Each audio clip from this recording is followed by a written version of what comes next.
The following program is underwritten in part by Viagen Pets, the leading provider of animal genetic preservation and cloning services. Preserve the genes of your dog or cat to extend the special bond you share with them. Get your free information kit and special offer for Animal Radio listeners at www.viagenpets.com. That's VIAGEN Pets.com.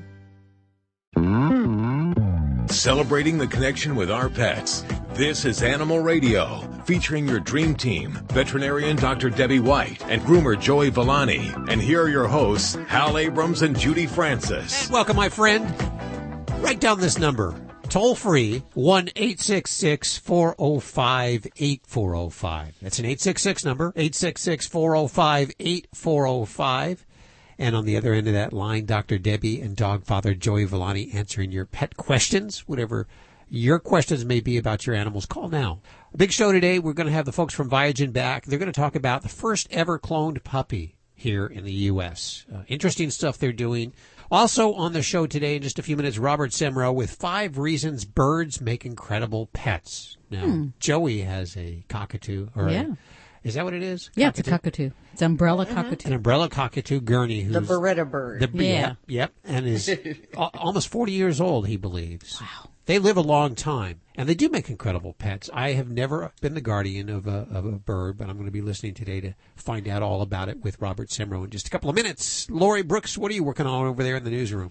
Well, for anybody who's, has to stay home on some of the best holidays of the year because, it's the right thing to do when your animals or your pets are noise sensitive and freak out at fireworks. There is a new way to deal with that has been approved by the Food and Drug Administration. So I'll share that with you and give you a little bit of hope coming up. Okay, let's go to the phones for your calls right now. 1-866-405-8405. Don't forget, you can also ask your questions from the free Animal Radio app for iPhone and Android. And that's available at the Google Store, the App Store, respectively. And it's free, so download it now. There are a lot of great reasons to download that. Not only can you ask your questions from the app, you can listen to the show, interviews that you missed, or get important news updates like recalls. So definitely before the show today, make sure you've gone to the Google App Store or the Apple App Store and downloaded that puppy for your phone. It's free. Well, let's head to the phones, toll free at 1-866-405-8405. And we head to Janice. Hey, Janice, how are you? I'm fine. How are you doing? Good. Where are you today? Well, I'm in St. Louis. Listening on KTRS. Thank you so much. What's going on? Well, I have an elderly arthritic cat, and I'm giving it glucosamine, chondroitin, and MSM, and also something called arthro-ionix, and that's supposed to be homeopathic, but so far I'm not having much luck with either, and I wonder what else I could do. Is there anything natural I can go with? Well, it sounds like you're already kind of tapping into it. And can you repeat again? Because that kind of went by fast. I missed some of what you said about what you were giving. Glucosamine, chondroitin, MSM. Okay. I started with those, and then I'm still doing those, and then I started arthro-ionix about 2 weeks ago, and really you're supposed to give it about 4 to 6 weeks. But and the cat, I have to say, the cat is moving around a little more. It's crying a little bit less, but it's still limping. Okay. And have we been to the vet? Have they done x-rays? No, I really didn't want to do x-rays. I'm sure that's what's going on with it. Well, I mean, definitely in some cases that's certainly possible. But there are other things that can cause limping. So I would just want to make sure we aren't going down the wrong pathway. So, most cats do tolerate x-rays fairly easily. So it would be, now which area are we dealing with? Are we back end, front end? It's hips. The what? Hips. The hips. Okay.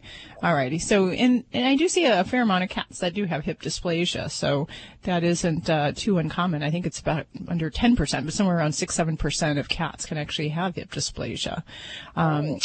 So yeah, that definitely, we can use things like, if you've ever heard of Adequan, that can be used. It is an injection form of a building block. It's called polysulfated glycosaminoglycans. We use it in dogs, but we can use it also in cats, and it's also used in horses. And that's an injection that can be given on a protocol that can be helpful. The glucosamine is certainly, I think the standby as far as one of the natural things, or the, kind of more well accepted nutritional supplements. Also can look at things like SAMe, S-A-M-E, as a antioxidant to help decrease inflammation as well. And then the next thing is, with cats we have to be a little sparing, but we can look at other types of pain relievers. The non-steroidal pain relievers, they don't really tolerate super well. So they can't take aspirin, it'll kill them. Can't take Tylenol, it'll kill them. So there are prescription non-steroidal pain relievers that we can use if we're having a bad bout. So that's why before we talk about, getting into some of those things, I like to make sure we've got a solid diagnosis and, solid blood work, and that we're a good candidate for that. The other big thing. I never thought about hip dysplasia. I didn't even know cats got that. I knew dogs did. Mm-hmm. Yeah. And the other real common thing I see in cats that sometimes we don't see until they're older is they can actually have kneecap problems. So they can rupture ligaments in their knee, like the cruciate ligament, but they can also have a patellar luxation. And sometimes as they get older, they get a little arthritic, or maybe getting excess weight can really kind of make all of those things worse. So for cats, in fact, the other day I just had a cat with hip dysplasia, and they were reporting the typical bunny hopping gait. So most dogs and cats run right, left, right, left, right, left, and front and back legs go kind of in that order. If we notice that the back legs always move together as if we're a rabbit, that's an indicator that we could be having hip problems. And that's exactly what the cat I saw was doing this bunny gait, and they just thought it was cute. And it was actually a symptom of hip problems. He doesn't do that. He walks normal but limp. Okay. And then, so I mentioned a little bit about weight. That's another huge factor. So if your kitty's a little tubby around the middle, weight loss is actually one of the best things you can do to help minimize the need for pain relievers or giving things. And I think, there's a lot of things, we talk about natural supplements. There's a lot of things we can give, but we have a cat here. So we have to really kind of think reality. How many things are we going to be able to get in your cat orally? Some cats are really amenable to liquids or tablets, or some of the different powdered glucosamines that you can give in the food. But there is the point of where we want to have that cat, and we still want to have that bond with the kitty. And if they're always getting medications, then that can really be a downer for both sides of that relationship. So I think that's one thing you got to look at as well. And I would really encourage you to get her looked at so that we can get a little bit better idea what we're up against, and what our options are. Make sure we don't need to do something else to address that. The other big thing I do see a lot with cats in particular that have arthritis problems is they have issues using the litter box. So they don't always like to go to the litter box because they actually may be hurting from their joint problems or arthritis, wherever it may be. So they actually relate that pain to being in the litter box. So we may have a cat that poops near the box, gets the idea, but just doesn't spend time covering their waste in the box, and they want to get the heck out of there. So that's definitely one other thing history-wise I might ask you to kind of look at and see. Well, he's not doing that either. He goes in his box. Well, good. Well, that's good. But, I'd encourage you to get back into the x-rays, and I never thought about hip dysplasia. Mm-hmm. Probably should go to the vet and just get her checked out, Okay.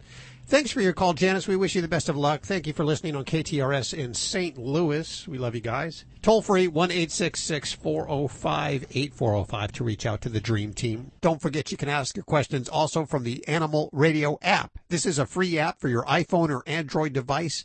Please download it now. Also coming up, if you're one of those people that just dreads going to the veterinarian because your animals, you have to drag them kicking and screaming to go to the vet. They just don't want to go. They're frightened of it. Dr. Marty Becker will change that for you. He has some amazing tips coming up, which will take the pet out of petrified. And your pets will actually love going to the vet. You'll want to be listening up for these tips. If you have an animal with any kind of anxiety whatsoever, he has some great ideas. Just around the corner right here on Animal Radio. You're listening to Animal Radio. Call the Dream Team now at 1-866-405-8405. Hi, it's Alan Cable. 33% of us pet owners talk to our pets on the phone with the answering machine when we're away. 62% of us sign letters and cards. So it looks like it's coming from both you and your pet. 79% give their pets holiday and birthday presents. 50% of those actually throw birthday celebration parties. And 17% of us sometimes dress our pets. You probably heard about the Labradoodle that looks like a lion. Are you serious? Oh, yeah. Listen to some of the 911 calls. And there was a lion that ran across the street, a baby lion. Lion, a baby lion. Had the mange and everything. Here's his owner. I tell people he's a lab lion. When people see Charlie the dog walking, they really freak out. I've seen him literally dive through the window to get in the car thinking a lion is after them. Oh, this stuff's fun. We all love to humanize our dogs, don't we? Give them human emotions. I was at soccer on Saturday, and this guy comes up and says, "Can I pet your dog?" I said, "Sure." He commences to acting like a nut. "Oh, you're a good boy. You're just such a good boy." I said, "Dude, come on. You're going to get him all wound up." And I've taught him he needs to be calm. Here's the irony. He tells me he noticed how calm and mellow and well-behaved my dog is. I said, "Then why are you trying to juice him up like that?" I said, "Buddy, you got to be calm when you pet a dog. Just mellow. You don't want to act like his head is the Hope Diamond." Of course, he doesn't get it, or he doesn't want to get it. And here's more irony. He tells me he's got dogs and he doesn't believe in ever putting them on a leash. And he says, "You know why? Here's why. Would you want to be on a leash?" I already know the answer, but just for the heck of it, I ask him, "Do you bring your dogs out?" He says, "No, of course not. I can't bring them anywhere. I can't control them. They might knock down a kid or an old woman." Of course, he doesn't hear what he's saying. I said, "Look, my dog is here with me. I take him lots of places. People don't even notice him. They're happy to see him. Kids can come up and pet him. And he's not locked up in the house all alone by himself." And the reason for this is because he knows the rules. Knowing the rules makes him calm and happy. He knows what I expect of him. And he always gets to come along because of that. Anyway, if you want to pet a strange dog, ask permission and then be mellow about it. Animal Radio is underwritten in part by Viagen Pets, the leading provider of animal genetic preservation and cloning services. Preserve the genes of your dog or cat to extend the special bond you share with them. Learn more at www.viagenpets.com. That's VIAGEN Pets.com. Hello, this is Dr. Paul on Animal Radio. Take care of the pets and make sure that in these hot days that they get in lots of water and don't tie them outside in the sun because then they get a heat stroke. If you have cats, I bet you didn't realize there's a connection between common health problems in cats to the type of litter you use. Ammonia forms in the litter box and can cause vomiting, diarrhea, drooling, panting, and even upper respiratory infections. You can stop this by switching to Cat's Incredible Litter. It has patented technology that stops ammonia from forming, with all profits going to help animals in need. Available now at your local pet store and Petco stores nationwide. Did you know canine caviar diets are formulated with common health concerns in mind, such as diabetes, cancer, and kidney disease? You see, canine caviar uses low GI carbs, which reduce hunger and prolong physical endurance. Free of GMO, gluten, hormones, steroids, and antibiotics, canine caviar's 5-star dog and cat foods are the only alkaline-based foods in the world, and that promotes a healthy lifestyle for your furry family. Find out more at caninecaviar.com. I am the family dog, and it's that time of year again. The one where pet parents start looking for Fido-friendly hotels and destinations where Fido is welcome. Make no bones about it. Pets are part of the family, and we like to sniff out new places too, and we hate to be turned away, especially when we're on our best behavior. So we won't be left out in the cold. Be sure to pick up a copy of Fido Friendly magazine to find the best hotels and destinations where Fido is always welcome. Go online to FidoFriendly.com and subscribe today.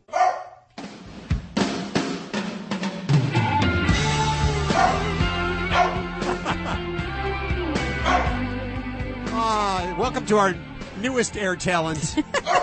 That is Sunday, who's in the newsroom right now, along with Lori Brooks. Coming up in just a few minutes, 5 reasons birds make incredible pets. And I think Joey can speak to that very well. Also coming up in just a few minutes, the first ever cloned puppy We're going to talk in the U.S. In the U.S. Right, not the first puppy. They've done it over in Europe and I think Asia or something. But okay. This is the first U.S. And we're going to talk to Viagen about that. Lori, what are you working on over there? You know, there are some things that we depend on to change our lives, and nothing has done that more than the Internet. But some of these things on the Internet of Things has really let a lot of pet owners down lately, and we'll tell you what that is that you might want to think twice about getting. Yeah, if you have one of those automated houses, you definitely want to be listening to this coming up in just a few minutes. But first, we visit with America's favorite veterinarian, that, of course, Dr. Marty Becker. How you doing, Doc? Doing good, friend. Doing good. Dogs are pestered me in a great way today. You know how you sit down and one of them's on one foot trying to get me to rub it with my foot, and another one's on the other hand trying to get me to pet it. And we love our animals, and we do some crazy things for our animals. One of the things that you want to do is when you go to the veterinarian, there's so many things that you can do to make it easier. You take the petrified out of, what do you say? Take the pet out of petrified? Take the pet out of petrified is our slogan. And when you really start looking at pets, we know when they're feeling calm and happy. You can think about ways they are when they get to go for a walk, or they get to, you open up the treat drawer, you're sitting down at the couch at night and they're nice and relaxed, and just like the two dogs are at my feet and at my arms a minute ago, wanting to have their bellies rubbed or their necks scratched. And then we look at the signs of anxiety and fear and stress. What happens when they come across an unfamiliar dog on their walk, or it's their first introduction at the dog park, or they're going, I guess the best example, you'd go to the veterinarian. And you don't even have to say, they know they're going to the vet. If it's a small dog or cat, you're getting the carrier out, or they just got you read and they get in the car and they follow this path and they go up there. And there's a lot of things we've learned on creating fear-free veterinary visits that I want to tell pet owners about. And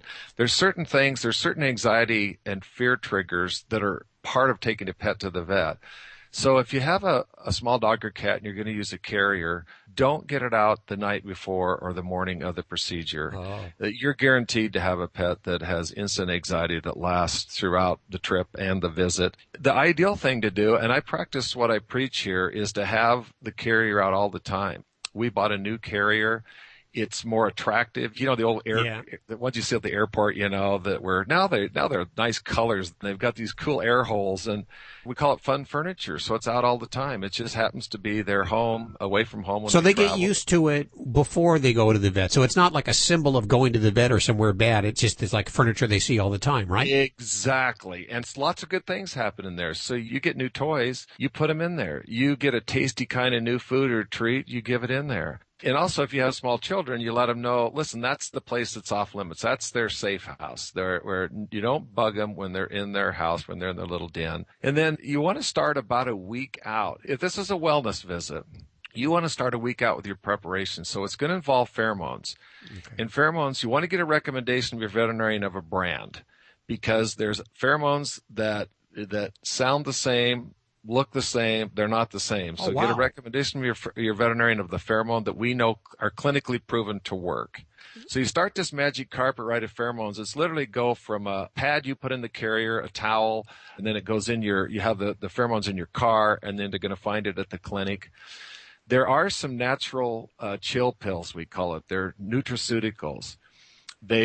Some are green tea extracts. Some have things that are from milk casein. So like when the bitch or the queen nurses puppies or kittens, there's something in the milk that causes them to relax. And they do that for two reasons. One, they don't want them all there clawing everybody to death when they're nursing. But secondly, they want to be able to calm them down when predators are around.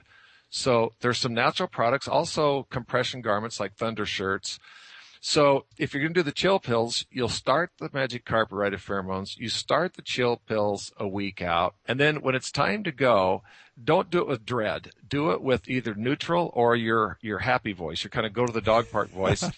And take the vehicle. I don't know how hot it is where you're at right now. It's about 95 degrees where I'm at today. You don't take a dog from 70 to 95. So preheat or pre-cool the car to the temperature that they're accustomed to. Okay. And then don't baby talk the pet on the way in. So you're going to have this pet hungry. You're going to withhold food for, like the night before, like you do for surgery. So it responds better to food rewards. put it behind the back seat on the floor or in the very back if you have a little SUV like us. You want to cover it with a sheet or a small towel to reduce visual stimuli.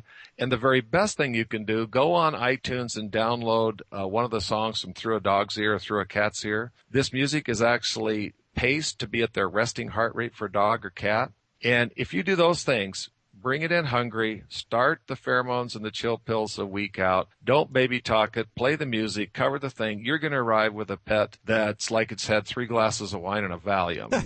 They'll love going to the vet. They'll want to go to the vet more often. And I got to tell you, that music that you were talking about is also very calming and soothing for humans, too. You know what, Hal? This is amazing. I practiced last Thursday, and twice I got, you know how you typically go out of the exam room and you walk somebody up to the front counter, just for them to check out? Yep. This never happened before. I walked out and went up to talk to him about a dental supplement, because most people don't brush their pet's teeth. So I said, listen, here's some enzyme impregnated rawhide that I recommend you feed. I turned around and the pet owner wasn't there. I looked back and they were trying to drag the dog out of the exam room. And and that happened another time. That never, ever happened before Fear Free, but the pet was looking for other food rewards in there. So rather than running out of the exam room, they couldn't drag him out of the exam room. So that's when you know you've won. These are all amazing tips, and we're going to put them over at the website just in case you missed any of them or if you tuned in midway over at animalradio.com. Taking the pet out of petrified, we thank you so much for doing that, Dr. Marty Becker. Thank you, friend. People say less is more. At Red Barn, we think less is better. It's what you won't find that sets our natural premium pet food apart. No byproducts, no corn or soy, no fillers. Just the natural ingredients your pets need to live the healthy life they deserve. Look at the label. We want you to. Red Barn Naturals Pet Food. Simply the best. Find it in your local pet specialty store. Red Barn canned food for cats and dogs is grain and gluten-free. Are you worried your pet might come down with Zika? The Centers for Disease Control and Prevention, or CDC, which tracks the spread of Zika around the world, says you don't have to be. I'm Risa Jill Miller. Captain Jennifer McQuiston, Deputy Director in the CDC's Division of High Consequence Pathogens and Pathology Science, has the latest update on pets and Zika. Even though there have been lots of human cases of Zika, there haven't been any reports of pets becoming sick with the virus. That's great news for animal lovers everywhere. Zika is just one of the topics on the agenda at the American Veterinary Medical Association Annual Convention, August 5th through 9th in San Antonio, Texas. Dr. Joe Canarney, the AVMA's outgoing president. Veterinary education sessions cover everything from pain management and stress-free vet visits to disaster response and military working dogs. There are also sessions on veterinary care for horses, production animals, and chickens. Visit avma.org to learn more. This is Animal Radio. This is an Animal Radio News Update. I'm Lori Brooks. The Internet of Things, as it's called, may be touted as the next huge thing in technology. But those internet-connected solutions designed to make your life easier can, on the other hand, cause some pretty huge problems, as a lot of pet owners recently found out when PetNet, that's an internet-connected feeding app, experienced a big server outage last week, and that left a lot of pets hungry for hours. And that, as you can imagine, left a lot of pet owners very upset. The $149 PetNet system manages food supply, it manages the time it's given, even portion size. But because of the server outage, hundreds of pets were not fed when they should have been. Wow. So the company put out an email explaining the problem, and they said, please ensure that your pets have been fed manually until this issue has been resolved. What does that even mean? So I guess the manual feeding is, either opening a can or a bag of kibble and putting it in a bowl and feeding your cat. So we most of us feed our pets manually. But a lot of PetNet users were really upset because they hadn't been told, or they hadn't realized, that the device, which relies on the system's central server to manage and schedule all of those smart feeders, it does not yet have a backup system to deal with those emergencies. Jeez. So, yeah. There were pet parents who were at work and couldn't get home. Their dogs they're used to a snack at 2 p.m. None of that happened. So while most of the people were, outraged, and I think rightly so, some users were able to take it in stride. And one guy I thought was pretty funny. He had posted that he had just manually fed his dog. I poured kibble in a bowl and set it on the floor, and I think I did a good job. Boy, that's old school. Yeah. I mean, who would have thought feeding a dog could be old school, but we are now. Now, there was like a Google car that crashed a few weeks ago, or was it a Tesla car? Yeah. Some automated car. So you're driverless. seeing all of these things that we think are great technology, the Internet of Things, they can screw up. So, wow, take note of that. What is it? The Google Nest service also is, kind of like the same thing. And during a big heat wave, they had an outage. And so, all air conditioners went off. And if you have pets at home and you're living in Tucson, that could be really dangerous. Yep, absolutely. Okay. I do have some great news. Okay. Because 4th of July, of course, we know July 5th is the biggest day of the year for shelters because so many dogs get freaked out and run away from home because of all the fireworks. Our next biggest noise-making holiday, though, is going to be New Year's Eve. And hopefully, fingers, paws crossed, it is going to be better for the many dogs out there who are noise sensitive. But of course, we always have thunder too, and that can happen at any time. By some estimates, at least 40% of dogs experience noise anxiety. Now, any vet will tell you about loud holiday stories where dogs who took refuge in hiding places so tight that they got stuck, who gnawed on door handles. I had a dog who chewed through a wall and chewed through a door. Oof. Another dog, a chow, chewed through a fence. Another chow crashed through a window. I mean, this is common. So you have to learn how to deal with these things. And now we're getting a different way. Animal experts who have studied this noise sensitivity and behavior in dogs say it's really serious. It's like a panic disorder, and their brain just takes over with a complete flight response. So over the years, a variety of remedies have been out there, and God knows we have tried them all. If you're a pet parent and you know that these things upset your pets, even Prozac, Valium, homeopathic blends, pheromones, CDs of thunderstorms and stuff. There is, however, a new drug. Last month, the FDA approved the first drug to treat canine noise aversion, and it is called Sileo. And what Sileo does is it inhibits norepinephrine, which is a chemical in your brain associated with fear and anxiety responses. The new drug is actually a micro amount of a medication which is approved for vets to use as a sedative for minor procedures. It's a flavorless gel, and it's measured in a syringe, and that is squeezed in between the dog's cheek and gum and absorbs within about 30 minutes. And they tested this on several hundred noise-sensitive dogs. I believe it was tested in Australia, somewhere overseas, but they don't have 4th of July, so they tested it on 2 consecutive New Year's Eve with fireworks. 75% of the owners who used it rated the dog's response to their dog was either good or excellent.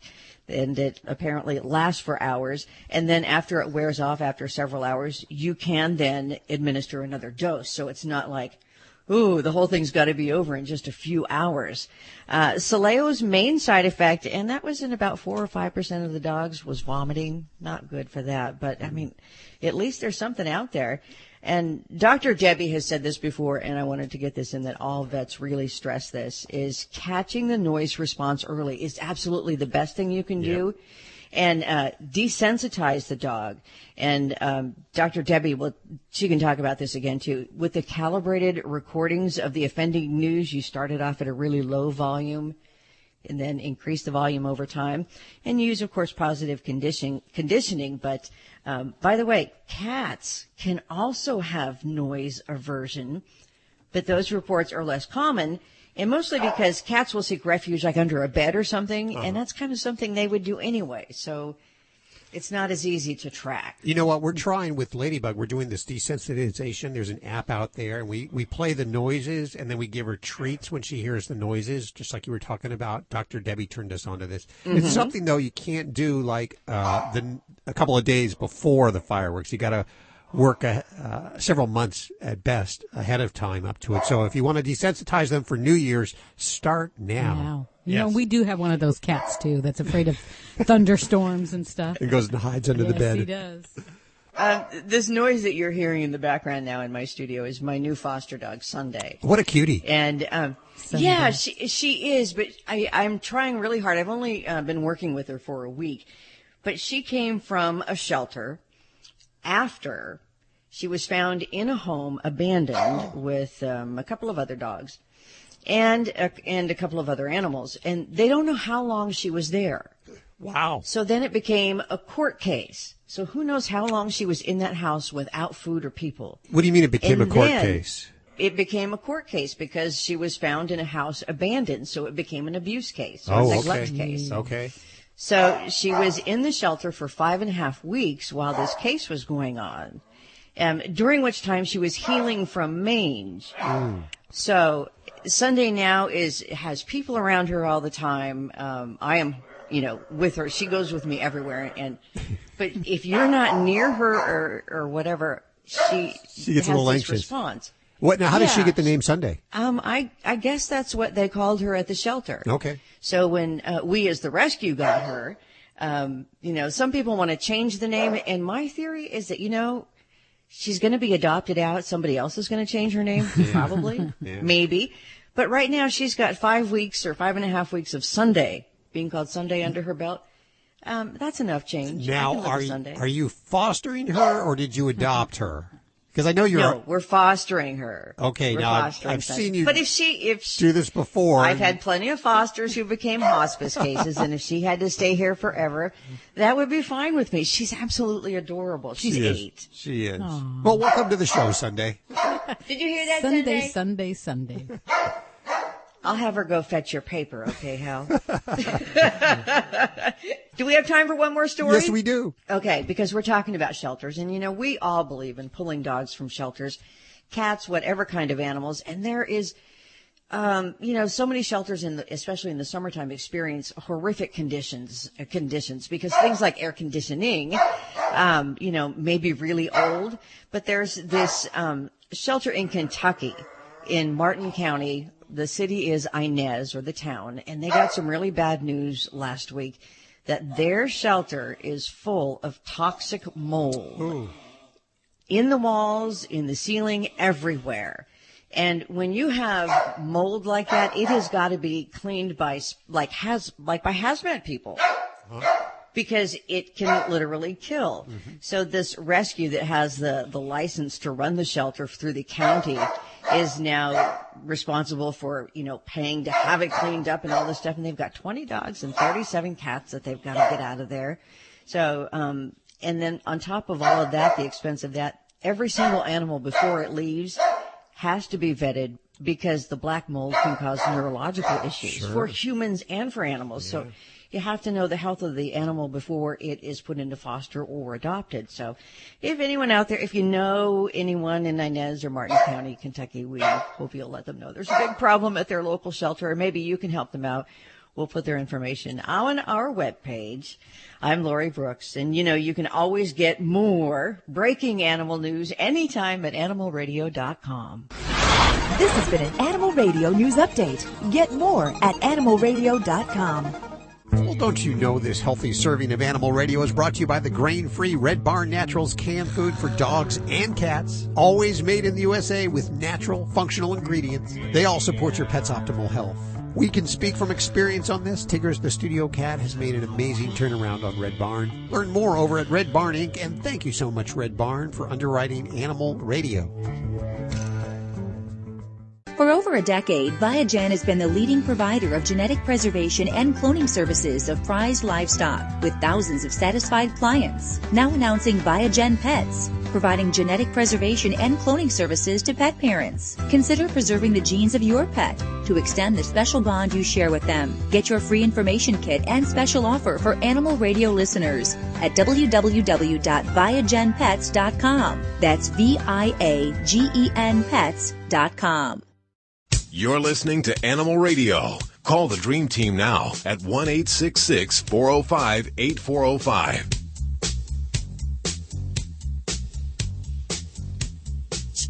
Yeah, I think one of your bedazzled sequins fell off your stethoscope there. I don't want the dog to eat it. Pardon me. 1-866-405-8405. Dr. Debbie answering your vet medical question. Let's hit the phones. We have Ann on the phones. Hi, Ann. Hi. How are you? I'm fine, thank you. Where are you today? I'm in Clovis, California. Oh, near Fresno. Lovely Fresno. Right, yes. What can we do for you? I have a question, and it's possibly if dogs could be allergic to black mission figs. And I'll be real brief. I have a little miniature rat terrier, weighs about 10 pounds, 2.5 years old. Very, very active. Last Monday we noticed, or 2 weeks ago Monday, we noticed she was dragging her back leg a little bit. By Tuesday she couldn't stand up. We had to put a sling under her back legs. She was just dragging them. Took her to the vet. They did that test where they pinched her legs all the way up to the middle of the back. There was no flinching. She was like completely paralyzed for 2 days. I thought I was going to have to put her down. The doctor tried a dose of DMSO along with, had been given her prednisone. Okay. This was on a Thursday. By Friday, she was able to stand on her legs a little bit. By Saturday, she was walking a little wobbly. By Sunday, she was running and chasing the dog along the fence. Now, is there a possibility, because a year ago, we almost lost her, and it's exactly a year ago, and they never could find out what was wrong with her then, but she just didn't eat. She was listless and dehydrated and everything. Okay. And you're concerned about the figs being a possible cause of that? Possibly, or else could she have had, the vet said he took x-rays. There was nothing that jumped out at him, but possibly a ruptured disc or a dislocated disc, but could she recover that quickly? Well, possibly, yeah. Really? And when we talk about disc problems in dogs, it's a spongy little cushion between the bones right below the spinal cord. So if one of those very suddenly impacts the spinal cord, causes a lot of pain, can lead to sudden paralysis, some pets can respond very quickly and very favorably to steroids, such as prednisone or dexamethasone. So that's possible. And there are some more obscure things that can cause maybe a temporary paralysis. But if with that therapy that he prescribed, she improved, I would actually have some faith perhaps that we may have a bad back and, something to watch for in the future, because a lot of pets can go on to have future episodes with their back. Whether or not that year prior that was related to that, I don't know. But some pets with early back problems will be uncomfortable. They just don't act themselves. They may be grumpy even and not necessarily show signs of paralysis. So, I can make a case for that perhaps. Generally, I can tell you figs are pretty harmless to dogs unless they eat lots of them, and then you get nice mushy poops. Okay. But I thought possibly, because it was exactly almost to the day a year ago we had a problem with her, and they never could figure out what was wrong with her, and I thought, is it possible? But so then we're looking at a disc, probably a back problem. Very likely. And, I can make some really weird diagnosis out there. There are some types of, moldy foods that can actually cause they have basically a mycotoxin, a type of a fungus that is toxic to the neurologic system. So some pets can have that if they get into old dairy products, garbage, even some old nuts sometimes. Things like that can cause those problems. So that's a possibility, but that's kind of a far stretch. And usually we have some pretty good information that a pet's kind of gotten into some things they shouldn't to cause that. So yeah, I would definitely be sure that with your rat terrier that we're watching things that can be signs of back problems, reluctance to jump up and down, and just make special accommodations. Be ready that if we do have future back things, this is definitely not a pet we want to be very athletic, jumping off high areas in the home. So we use a little extra caution, maybe even use a harness, for walking purposes. So that would be my guess there, Ann. There, okay.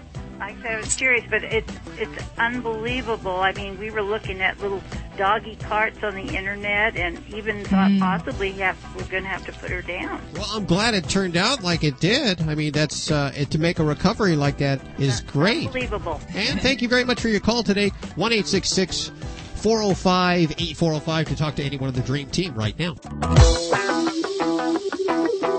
Alan Cable, it's time now for you and your dog. Want to hear that? Yeah. Who's the cute fuzzy little... Who's got the fuzzy... Who's got the cute little fuzzy...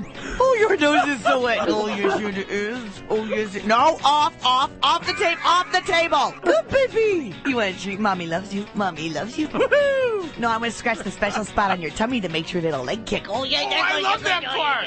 And now, Times Animals Interrupted news reports. Here's a kitty that decided to jump on the news person's shoulder while she's reporting. Oh, my goodness. That's a way to start a Thursday, Nicole. Here's a weather guy at the zoo in Australia when a pelican decides to bite him on the bottom. Do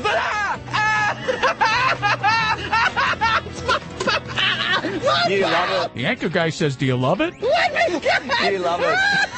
I'm going to be mentally scarred. This is Animal Radio, baby. dogs or cats, horse or emu.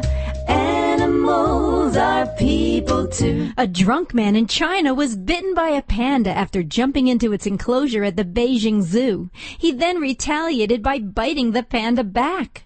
Zhang Xinyan was eating and drinking at a nearby restaurant when he got the idea to go to the zoo and visit the pandas. He got the sudden urge to touch the pandas, so he jumped in, startling Juju, a panda who had been sleeping. Juju then bit one of Xinyan's legs. Xinyan got angry and started kicking, so Juju bit the other leg. Xinyan then bit Juju, the panda. A zookeeper was able to break up the fight by spraying them with water. Juju was fine, but Xinyan ended up in the hospital, getting some stitches for his leg injuries. I'm Britt Savage for Animal Radio. Animals are people too. Animal Radio. How strong is Allegra D? It's my congestion's out of my way strong. Even in the park playing with my dogs. Go fetch, Bosley. Allegra D, a fast, non-drowsy antihistamine plus a powerful decongestant that starts relieving your toughest allergy symptoms in under 1 hour. Allegra D is breathing free for 24 hours strong, even in the convertible. Allegra D, strong relief for your allergy symptoms, guaranteed or your money back. Visit Allegra.com. Use only as directed. Celebrating the connection with our pets. This is Animal Radio, featuring your dream team, veterinarian Dr. Debbie White and groomer Joey Villani. And here are your hosts, Hal Abrams and Judy Francis. And we're taking your calls toll-free at 1-866-405-8405. Don't forget, you can also ask your questions from the free Animal Radio app for iPhone and Android. And in just a few minutes, we're going to talk to Viagen Pets and talk about that first cloned puppy here in the United States. Also, a check of the news coming up just after your calls. And Lori and Sunday, what are you guys working on? Sunday is working on her singing. I am working on a story that will tell you, do not kiss that chick. Oh. Uh-oh. I'm not talking girls. Okay. I get where you're going on that. Okay. If I'll tell you why. If you have fowl around, you'll want to be listening for that. That's on the way in just a few minutes right here on Animal Radio. Let's go to the phones for your calls. Toll free, 1-866-405-8405. Hi, Shelton. How are you? Oh, I'm good. How are you? Very good. How can we help you today? Well, I've got a dilemma. I've got a Brittany Spaniel that last year about this time, he got tetanus. Ooh. Okay. I didn't catch it. I was out of town, and my wife took him to an emergency vet. It was like his head was like he had run into the fence or something and had a crick in his neck. And the emergency vet just treated him generally. And then by the time I got home a week later, I saw the sardonic smile, and he was having tremors and what have you, and we got him back to the vet and got him on a good antibiotic. Okay. It seems to be recurring every now and then, although we've had him on antibiotics for 2 and 3 months at a stretch at times. The next one. Okay. That's a little strange. So, yeah, it is, and I've read all I can read about it, and I understand that the toxins bind to the nerve endings or something. So, so what happens is, he still has the tremors occasionally, and it gets worse occasionally. Okay, yeah, that is kind of unusual. And having a relapse on the, can you have a relapse on tetanus? Not typically, no. And just to back up for a minute, with tetanus, we kind of know that in the human world as lockjaw. And it's basically, the disease is caused by a bacteria called Clostridium. And we see that where there's a puncture wound. This little organism lives in the soil, so if there's some kind of wound that gives it an entry into the animal's body, then we can get this problem. It's not terribly common. We never see it in cats, rarely in dogs. So you're in an unfortunate situation here with your little baby, because it really isn't all that commonly seen. Now, I got to ask you, when this first happened originally, was there a wound? Was there some kind of puncture that we could identify within about a week or two before this? No, we couldn't find anything. Okay. Because it really is very unusual. Most dogs with tetanus, once we get them on a good antibiotic, a good penicillin or metronidazole, they have that initial treatment, and it may last about 7 days. Some lingering effects maybe for a month, but after that we should be done and over with. There shouldn't be a sustained problem. Now, in up to almost 25% of the cases of tetanus in dogs can actually be from something like a foxtail wound. And if you are seeing an on-again, off-again problem, then that might be something I would direct you to make sure we're really looking very hard, because those kind of wounds are very small. Sometimes they can be a chronic wound between the toes, in certain areas, but there really shouldn't be an easy explanation that I could tell you why tetanus would reoccur unless we have still have a festering wound of some sort. And then otherwise, I guess the long-term effects, is there possible damage to the neurologic system? I cannot say that I've ever read or heard of any long-term effects. As far as, now, is he having seizures or anything like that? Not necessarily seizures, but his right left side is affected, especially his left hind leg. It's almost like a scratching motion. Okay. In fact, he's always, even as a puppy, scratched his left side. But you'll see his legs start. We started to call him Thumper, because it'll just, he could be laying there and it'll start thumping. If he gets excited, it happens. We did have him on the Metro. I forget how you say the word. Metronidazole. Yes, we had him on that antibiotic, and and then I read something that it can cause cancerous tumors in animals. So after about a month, we took him off of that, and now he's it's on and off on Cipro and what have you, trying to. We're just afraid he'll get full-blown tetanus again. Because it gets very strange. It's affected him neurologically, from even a personality standpoint. Mm-hmm. But the foxtail, I don't know that, I guess we have it, but, he's always in our backyard. We rarely take him out in the field anymore. Sure. And, occasionally it's more when we're battling a dog that has the tetanus actually active. Sometimes we will use like muscle relaxants, such as methylcarbamol. So something like that I can see. But yeah, I'm just a little puzzled as why we're having more of a long-term thing here with your baby. Unless, we've got some other little kind of a seizure disorder, or something else going on, if we did sustain some damage to something in the back end. So I'm going to kind of scratch my head here a little bit, Shelton. And as far as I'm assuming your vet's working diligently to try to figure this out, but it might really warrant kind of looking at that area on his spine a little bit more and really looking for any evidence of a chronic wound or any kind of area where we could explain that this happened from. Our vet has only seen 2 cases in 30 years. Yeah, it's not common. It really is not. And fortunately, animals are fairly resistant to the effects of tetanus. And in a lot of cases, some of these wounds that they sustain, we notice them, we treat them, they get on antibiotics. So it's not always a concern or a cause of alarm. So you've got an unusual baby there, Shelton, and I wish you the best of luck with him. Hopefully we'll find some results and get our baby back to normal there. So best wishes to you, and thank you for calling. This is Dr. Debbie at 1-866-405-8405. Let's hit up John. Hey, John, how are you doing today? Hey, I'm good. Thanks for taking the call. What's going on? Just a quick question. I have a 10-year-old dog. She's got a little growth a couple of weeks back that looks like a little sty or a wart or something on her left lower eyelid, but it doesn't interfere with her blinking or anything like that. I'm just wondering if that's something I need to check out. Yeah, now what kind of doggy? I'm sorry?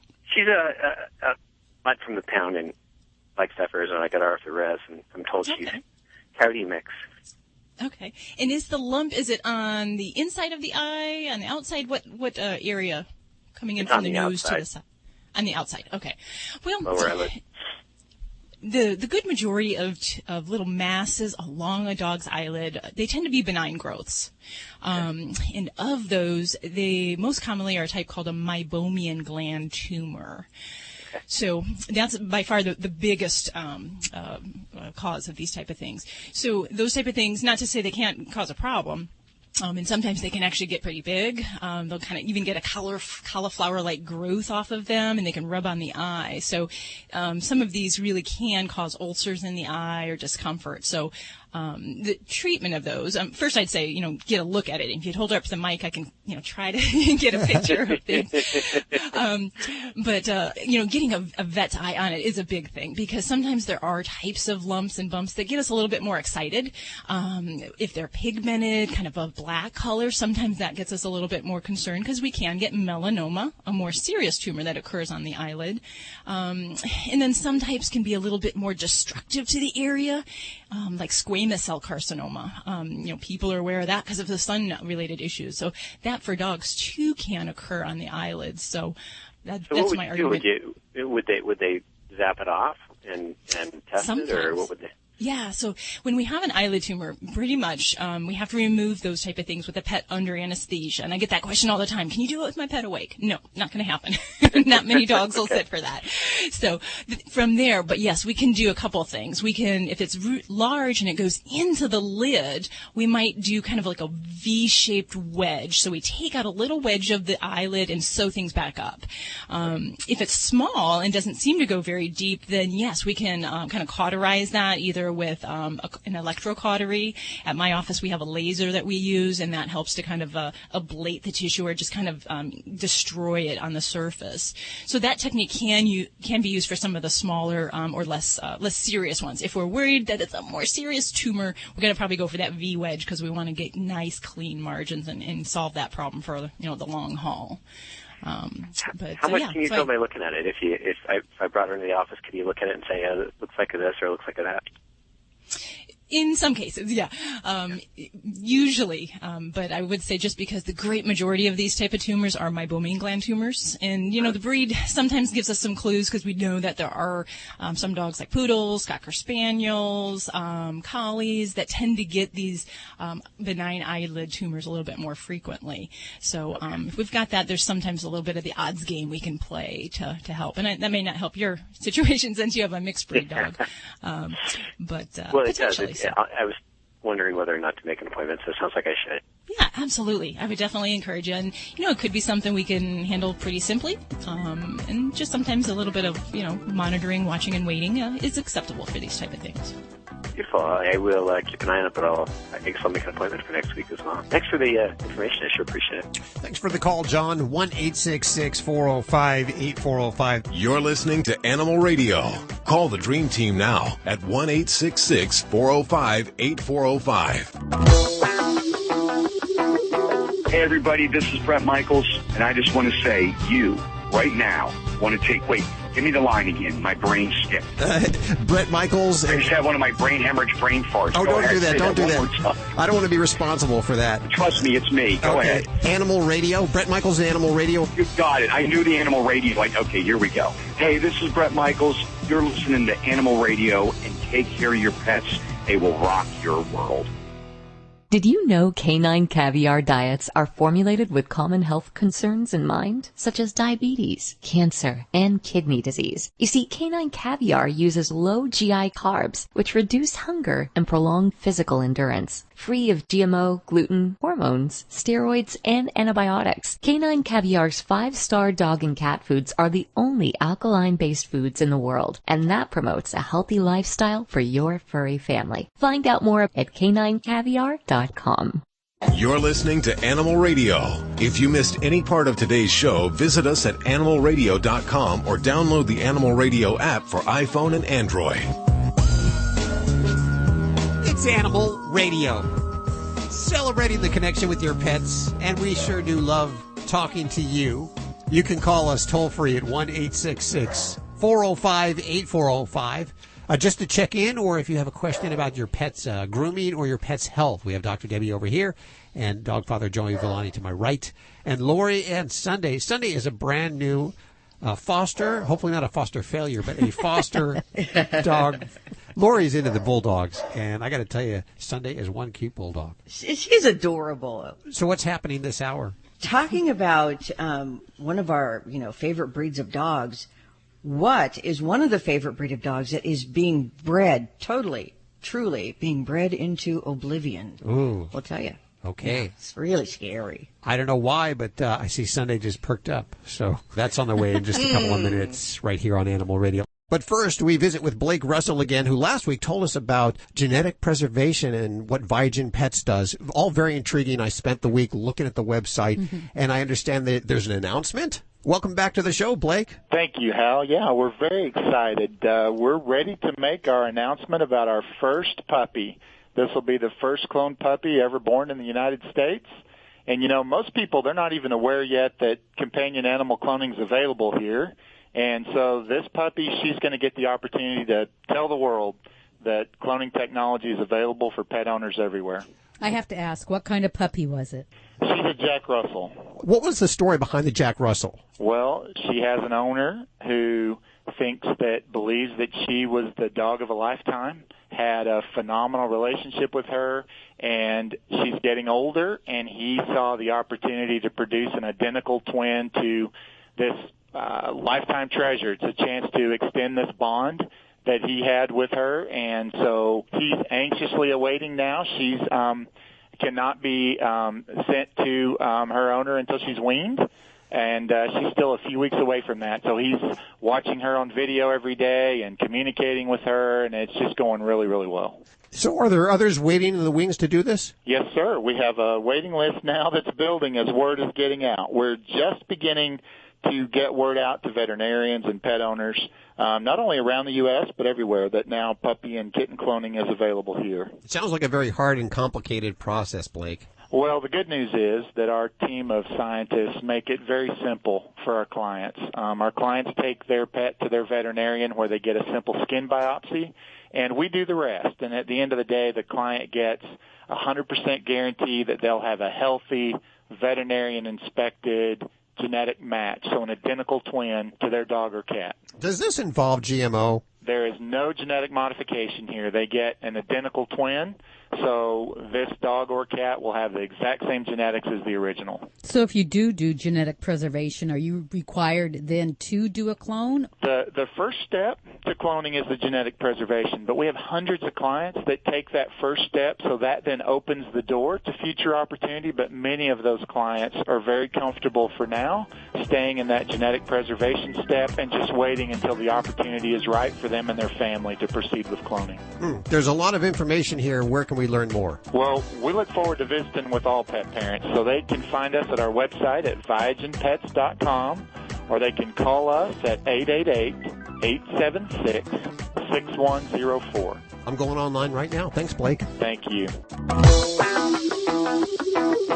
Hello, Animal Radians. It's Robert Semro, your Pet World Insider, here with this week's Animal Radio list, 5 reasons birds make incredible pets. It's no secret that birds are intelligent and are increasingly becoming popular as pets and companions. Those who have had the privilege and joy of having a bird as a companion will sing their praises if given a chance. There are so many wonderful and beautiful varieties and sizes of birds in the pet world, I thought I'd share 5 reasons birds make incredible pets. To begin with, birds are very intelligent. They're able to learn from, bond with, and interact with their owners. They're playful and can greet you with the actual words, "Hello, Rob, how you doing?" When's the last time your dog or cat spoke to you in actual words, made uncanny remarks at the most inopportune or maybe perfect time, and can carry on actual conversations? Okay, maybe the conversations are a bit repetitive, but still, how great is it to hear from your pet, "I love you"?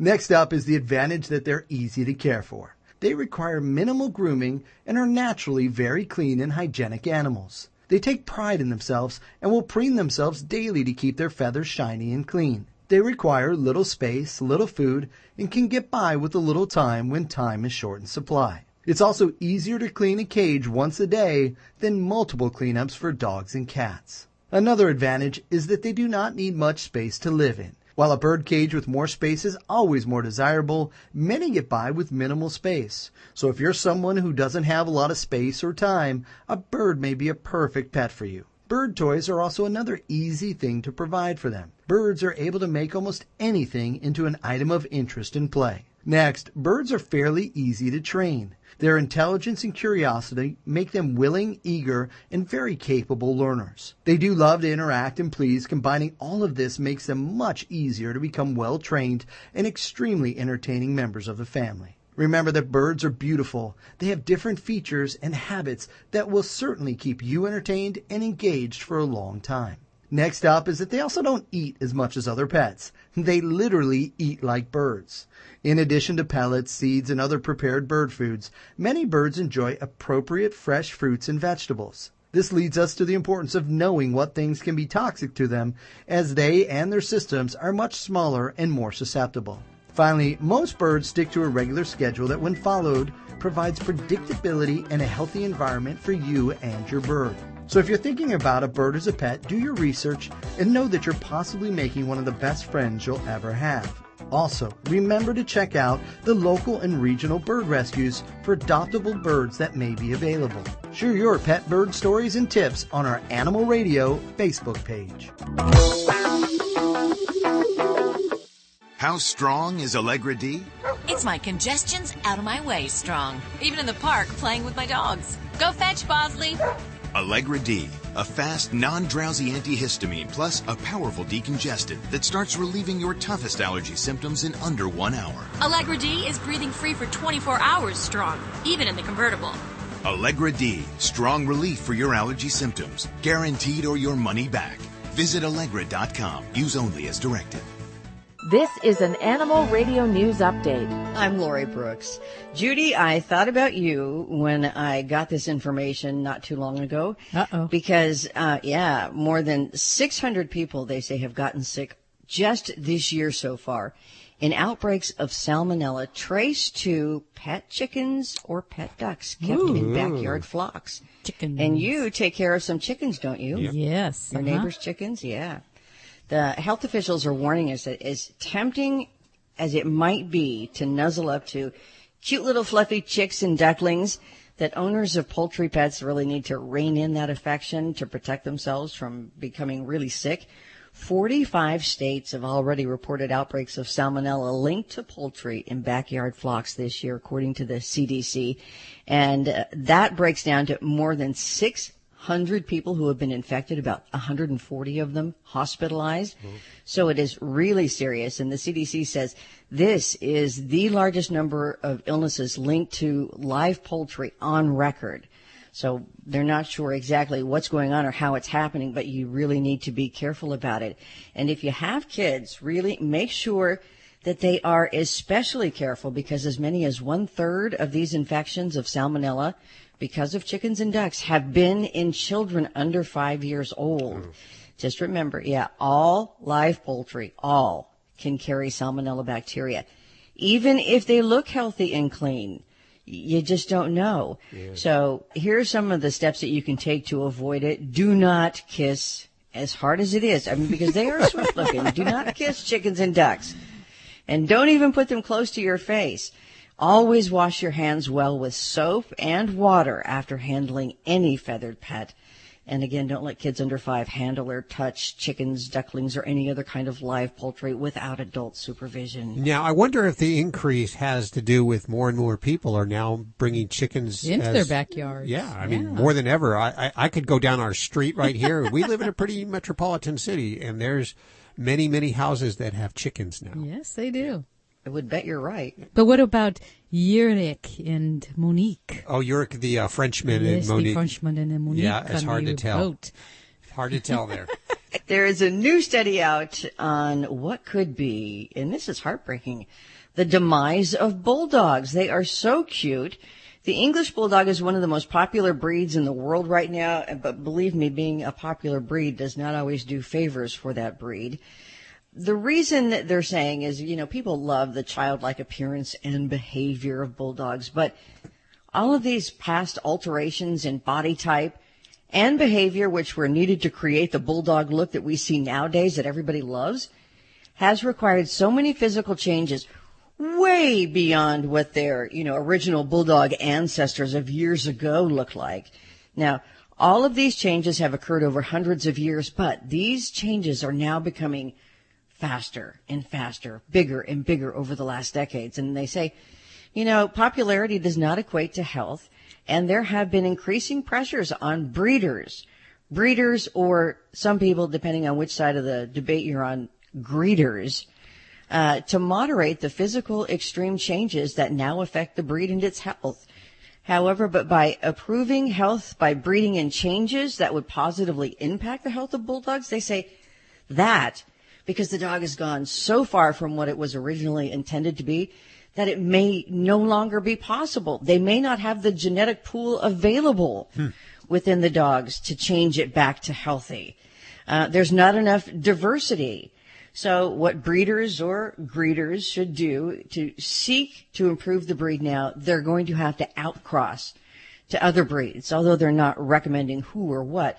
But the results of this research does indicate that the bulldogs have lost a huge amount of genetic diversity from all of the highly focused selection for specific desired physical traits, like those big eyes, the big heads, and the loose skin. But it all comes at a cost. Yeah, what are some of the problems they have? I know, at least I would imagine, they're bronchocephalic. Is that what they call that? Brachycephalic. They look like they've been chasing parked cars, but that causes breathing problems. Is that correct? Breathing problems, among their many other problems. And plus, aren't their heads so large that the mother can't usually pass them during the birth canal, that they have to have a cesarean? Exactly. Their heads are too big to pass through the mother, so they have to have C-sections. Some, who just grab a pair of dogs and breed them don't have C-sections, but it pretty much is mandatory. Otherwise, you risk losing the mother as well as the puppies. They are notorious for skin issues, skin allergies, food allergies. Their maintenance is incredible. I laugh at friends who say, oh, so-and-so just had their bath for the first day, the first time this year. And I'm thinking, oh my God, we have to bathe dogs once a week because they get this yeasty smell to them. They have almost always, when we get bulldogs into the rescue, normal surgeries for them before they can be adopted because they've been given up because families can't afford to have all this done. because of poor breeding is cherry eye surgery or entropion surgery, palate surgery because their palates are elongated and have too much loose skin in there, so they have to shorten the palate so that it doesn't collapse on itself and the dog can breathe better. I just had one who had nares, their nostrils had to be opened up so that he could breathe better as well. Their tails are also a genetic thing. A lot of them will be like corkscrews inside. Sometimes you have to amputate their tails. Now, for those of you that have been listening a while, you know that Lori is a big bulldog fan and she rescues bulldogs.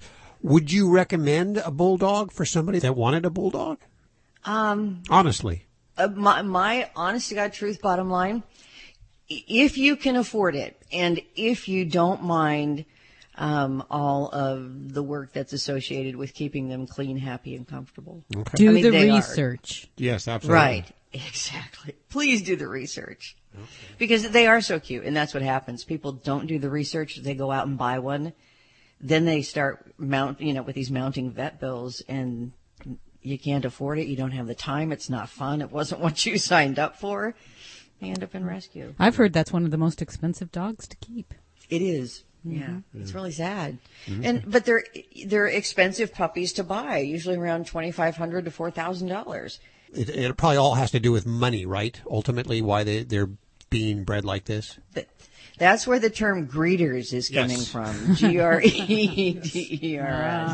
Yeah, it's just sad, and it's a vicious cycle.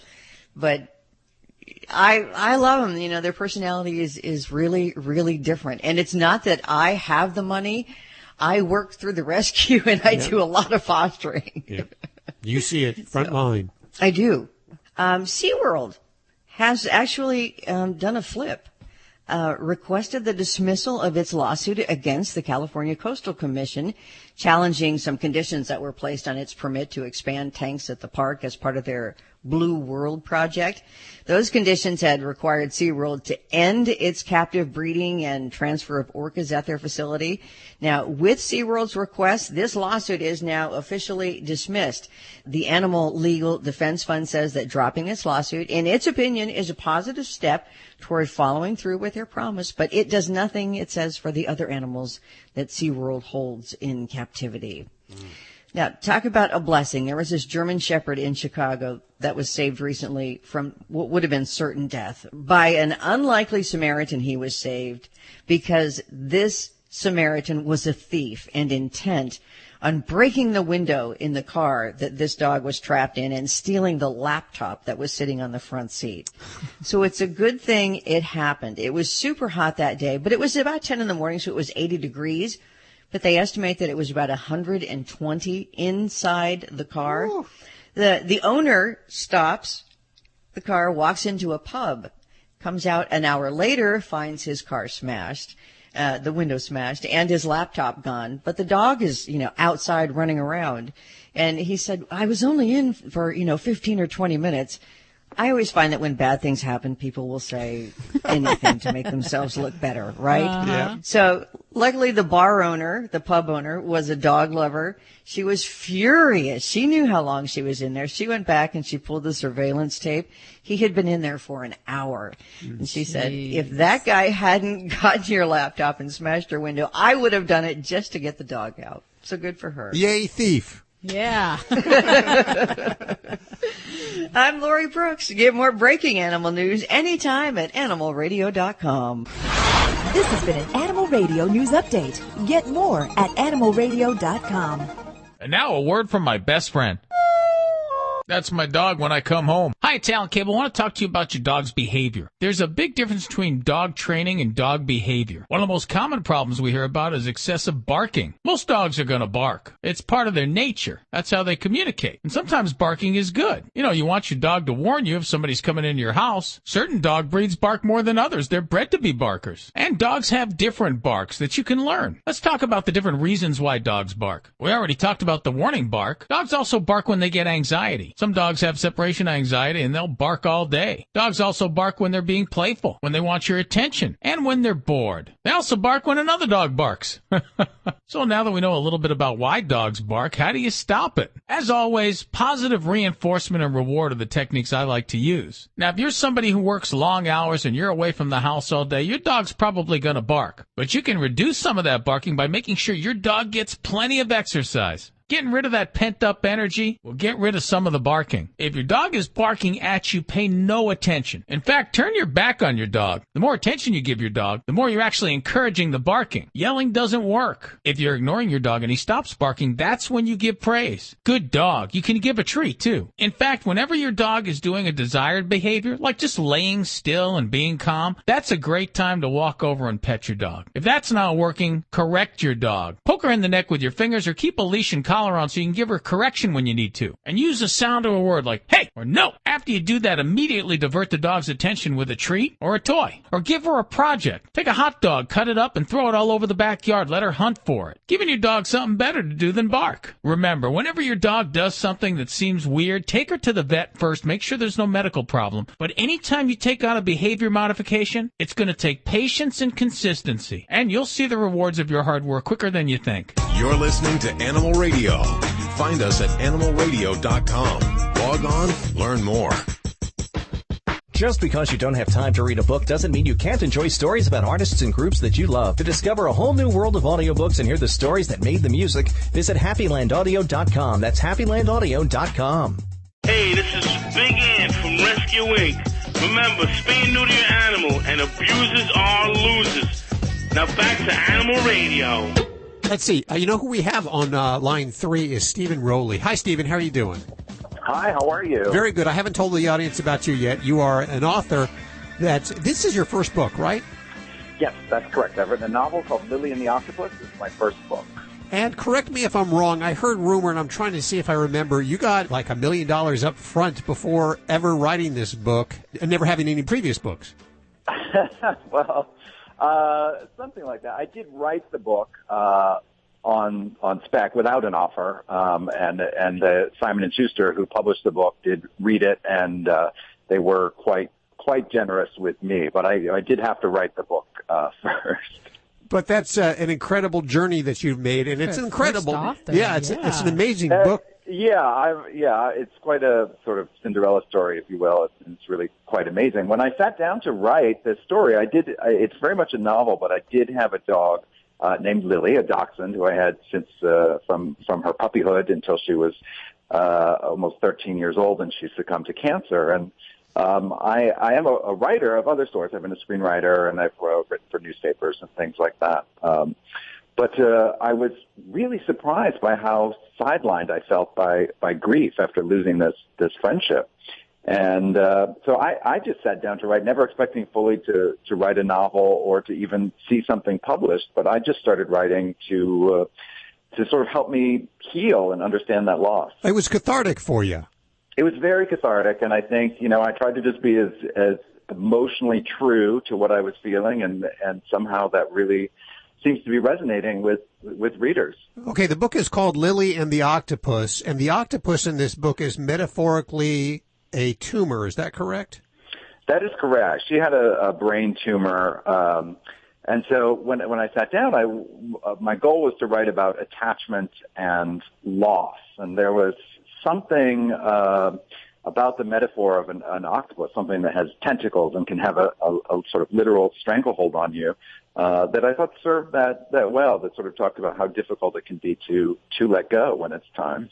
I think you did an excellent job. I couldn't put the book down. I thought it was great the way you described it. You took the reader with you on it, and we were there, and I could just picture this tumor on Lily's head, and I think it was a really fantastic book. Oh, thank you so much. And for a book about sort of loss and grief, it is not hopefully without humor, and it's a real celebration of an entire life and our relationships with our pets.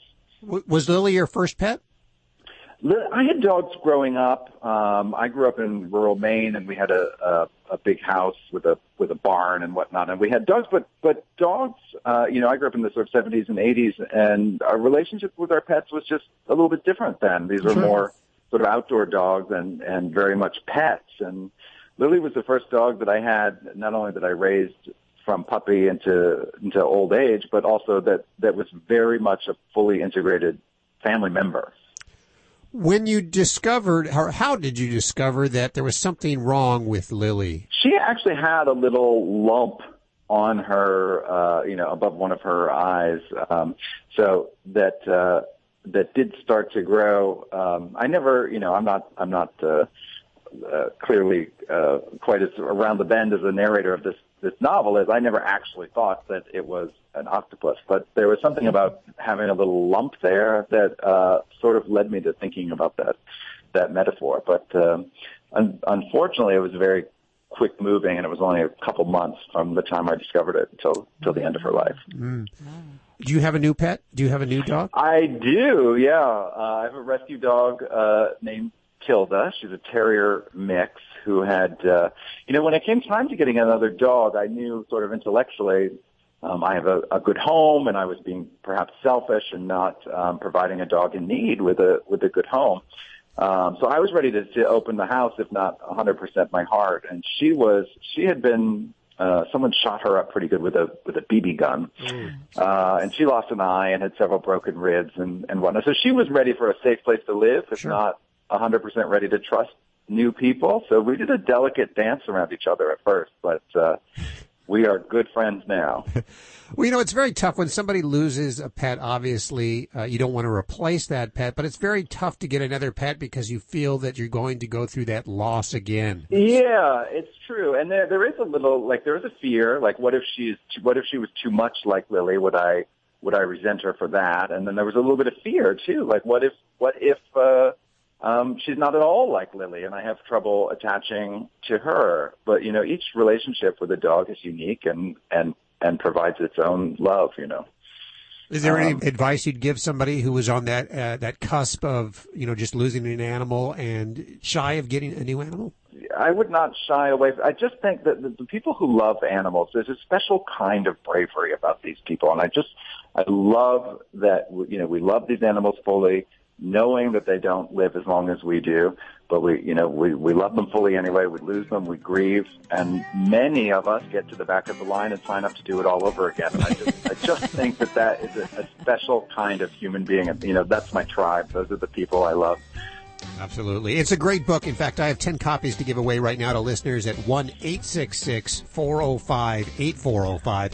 If you're not lucky enough to get on through, head on over to Amazon or your local bookstore, if it still exists, and ask them for Lily and the Octopus, the author Stephen Rowley. Visit his website at stephenrowley.com. Thank you for hanging with us today. We certainly appreciate it. Stephen Rowley. Thank you so much. My best to you and your listeners.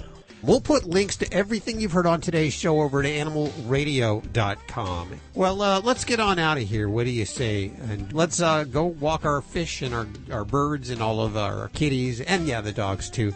If you need your fix during the week, download the free Animal Radio app for iPhone and Android. It's a free download. Check it out right now.